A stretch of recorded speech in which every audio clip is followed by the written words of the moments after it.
Mukavan tunnelmallinen ja talvinen, joten pukki pääsi matkaan perinteisellä reellään. Vaan eivät lopu joulupukilta konstit, vaikka lumi reenalta loppuisikin. Tänä vuonna joulupukin matka alas Korvatunturilta kohti etelää on ollut poikkeuksellinen. No, meinas yllättää nämä tuluvat. Mutta mulla onneksi on tuttu reitti, tämä Kyrönjoki.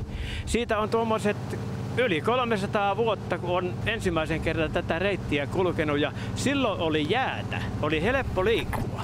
Ja nyt on onneksi tullut tämä nykytekniikka avuksi, eli vesisukset, ja sillä pääsee nopeasti lasten luo.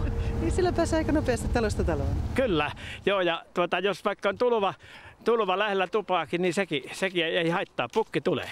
Tontuille perinteisen reen vaihtuminen vesisuksiin on ollut iloinen yllätys. Aivan mahtavaa. Niin voisi kuvitella, että 300 vuotta jossain tuntuu, mutta ei näytä tuntuva missään. Ei, pukki on todella hyvässä kunnossa, varsinkin tänä vuonna. Joo. Kurikassa joulupukki innostui vesihiihdosta niin paljon, että lupasi osallistua ensi kesänä lajin SM-kisoihin. Olen mukana. Ensi kesänä Kurikassa? Kyllä, tervetuloa katsomaan. Vielä tämä päivä on sujunut harjoittelumerkeissä, mutta huomenna on vuorossa tosikoitos, kun lahjojen jako alkaa.